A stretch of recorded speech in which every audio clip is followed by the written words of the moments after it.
करते हैं। जीतेंगे हम ये वादा करो, जीतेंगे हम ये वादा करो, कोशिश हमेशा ज़्यादा करो। जीतेंगे हम ये वादा करो, कोशिश हमेशा ज़्यादा करो। किस्मत भी रूठे पर हिम्मत न टूटे, किस्मत भी रूठे पर हिम्मत न टूटे। मजबूत इतना इरादा करो, मजबूत इतना इरादा करो। तो चलिए, आज हमारा केमिस्ट्री का सेकेंड क्लास है। तो फर्स्ट क्लास में इंट्रोडक्शन देखे थे हम केमिस्ट्री का। तो आज हम पढ़ने वाले हैं क्लासिफिकेशन ऑफ मैटर, यानी पदार्थ का वर्गीकरण। क्लासिफिकेशन ऑफ मैटर यानी पदार्थ का वर्गीकरण। अब वर्गीकरण का मतलब है कि पदार्थ को कितने वर्गों में बांटा गया है। तो याद रखिए आप कि पदार्थ को दो आधारों पर बांटा गया है, एक भौतिक आधार पर यानी भौतिक वर्गीकरण, एक रासायनिक वर्गीकरण।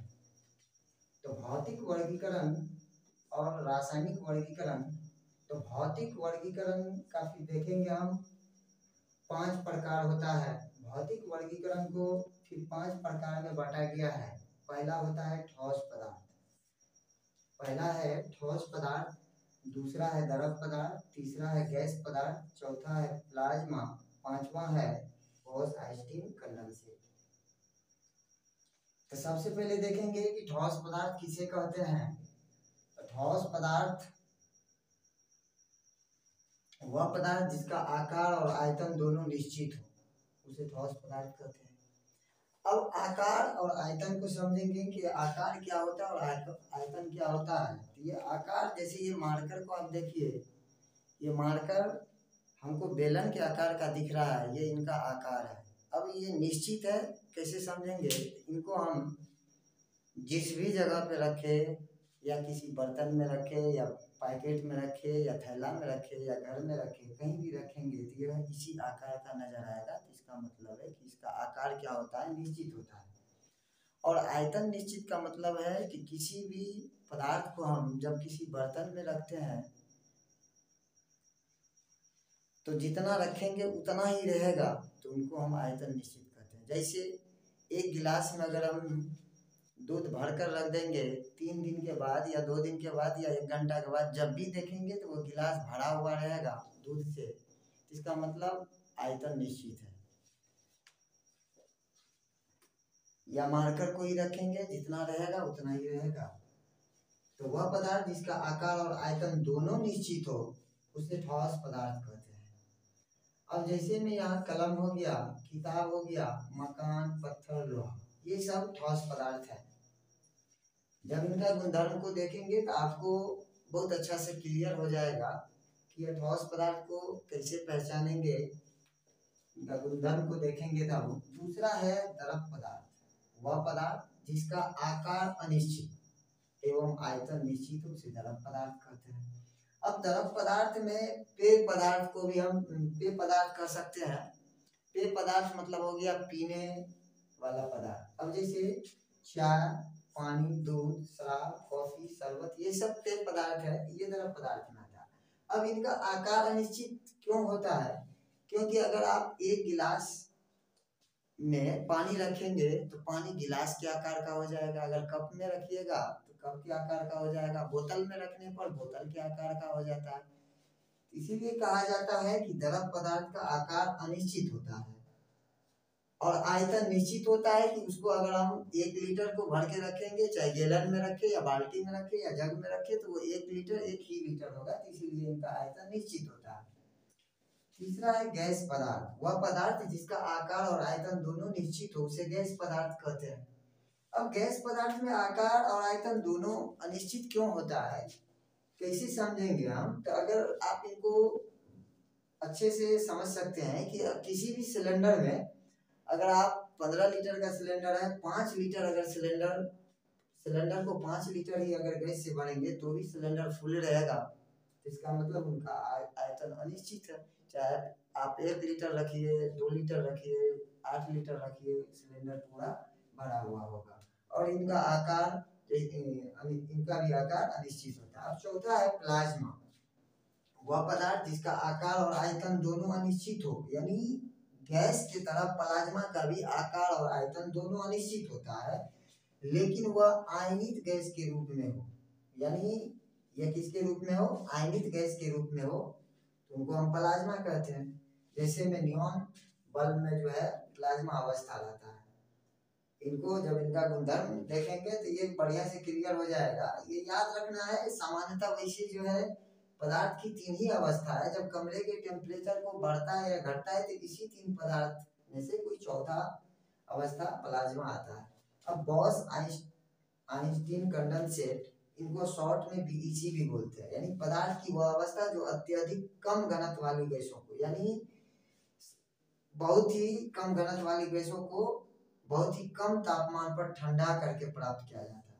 यानी इनका घनत्व भी कम हो गैस का और उनका तापमान भी कम हो, तो उनको हम ठंडा कर लेंगे तो बीईसी प्राप्त होगा, यानी बॉस आइंस्टीन कंडेंसेट प्राप्त होगा।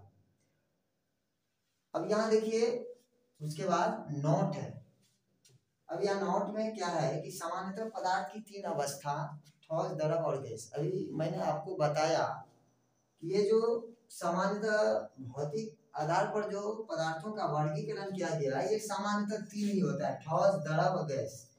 ये जो है कमरे के टेम्परेचर को बढ़ाकर या घटाकर प्राप्त किया जाता है। इसके कई भी और पदार्थ हो सकते हैं अगर टेम्परेचर को बढ़ाएंगे घटाएंगे तो इससे। अब दूसरा आ गया रासायनिक वर्गीकरण, यानी रासायनिक आधार पर। रासायनिक आधार पर पदार्थ को दो वर्गों में बांटा गया, एक शुद्ध पदार्थ, एक अशुद्ध पदार्थ, जिसको मिश्रण भी बोलते हैं। तो शुद्ध पदार्थ फिर दो प्रकार का होता है, तत्व और यौगिक, और अशुद्ध पदार्थ हो गया मिश्रण। तो इसीलिए इनको कॉम्बाइन करके रासायनिक वर्गीकरण को तीन प्रकार में बांटा गया है। पहला हो गया तत्व। तत्व का डिफिनेशन होगा कि वह शुद्ध पदार्थ जिसे किसी भौतिक या रासायनिक क्रियाओं द्वारा दो या दो से अधिक अन्य सरल पदार्थों में विभाजित नहीं किया जा सकता, उसे तत्व कहते हैं। यानी तत्व जो होता है एक ही कण से, एक ही प्रकार के कणों से मिलकर के बना होता है, जिनका हम दो या दो से अधिक खंड में नहीं बांट सकते हैं। यानी इसको हम इस तरह से बोल सकते हैं कि तत्व को कभी भी खंडित नहीं किया जा सकता, तोड़ा नहीं जा सकता। एग्जाम्पल में जैसे आप लोग पढ़े होंगे, जैसे हो गया हाइड्रोजन हो गया, नाइट्रोजन हो गया, कार्बन हो गया, फास्फोरस हो गया, सल्फर हो गया, आर्गन हो गया, क्लोरीन हो गया, कैल्शियम हो गया, पोटेशियम हो गया, etc। ये सब क्या है? ये तत्व है। दूसरा हो गया यौगिक। देखते हैं जब दो या दो से अधिक तत्वों के परमाणु एक निश्चित अनुपात में रासायनिक क्रिया के फलस्वरूप संयोजित होते हैं। यानी संयोजित मतलब मिलते हैं, यानी जुड़ते हैं, जुड़ करके जुड़ते हैं तो उसे यौगिक कहते हैं, उसे यौगिक कहते हैं। यानी जब दो या दो से अधिक पदार्थ एक निश्चित अनुपात में, ये वर्ड को याद रखना है कि निश्चित अनुपात होना चाहिए, तब रासायनिक क्रिया के फलस्वरूप जो उत्पाद बनेगा, जो संयोजित पदार्थ बनेगा, जो मिल करके नया पदार्थ बनेगा, उनको हम यौगिक कहते हैं। जैसे में आप देखिए ग्लूकोज C6H12O6 होता है। अब इसमें देखिए कार्बन 6 है, हाइड्रोजन 12 है, ऑक्सीजन 6 है। ये एक निश्चित अनुपात बनाता है। आणविक द्रव्यमान जब निकालेंगे तो आपको अनुपात निकालने के लिए भी बताया जाएगा। दूसरा देखिए NaCl, इनको हम साधारण नमक, हम लोग जो घर में खाना खाते हैं ये NaCl का ही प्रयोग करते हैं। ये साधारण नमक है, घरेलू यूज होता है, घर में यूज होता है। तीसरा है CH4 मीथेन, बहुत सारे हैं। अब जैसे NH3 हो गया, अमोनिया हो गया, CaCO3 हो गया, कैल्शियम कार्बोनेट हो गया, यानी बहुत सारे हैं। ये सब यौगिक में आएगा। तीसरा आता है मिश्रण। मिश्रण को हम कह सकते हैं जब दो या दो से अधिक पदार्थ किसी भी अनुपात में मिलने से नया पदार्थ बनता है, उसे मिश्रण कहते हैं। यानी यौगिक और मिश्रण में सिंपल सा फंडा, अगर खास नहीं यानी किसी निश्चित अनुपात में मिलेगा तो यौगिक बनेगा, और किसी भी अनुपात में मिलेगा तब जो नया पदार्थ बनेगा तो उनको हम मिश्रण कहते हैं। अब जैसे हम देखिए वायु, सीमेंट, दूध, ये किसी भी अनुपात में मिलने से बनता है। ये कोई भी फिक्स निश्चित अनुपात नहीं होता है इनका। एक यौगिक और मिश्रण में एक सिंपल सा आप अंतर समझ सकते हैं कि जिनका अगर फॉर्मूला होगा, जिस किसी भी पदार्थ का अगर फॉर्मूला होगा तो वह यौगिक के श्रेणी में आता है, और जिनका फॉर्मूला नहीं होता है वो मिश्रण के श्रेणी में आता है। तो जिसका भी रासायनिक अगर सूत्र होगा तो वह यौगिक के श्रेणी में आएगा, और जिनका रासायनिक सूत्र नहीं होगा वह मिश्रण के श्रेणी में आएगा। ये इनका खास अंतर है।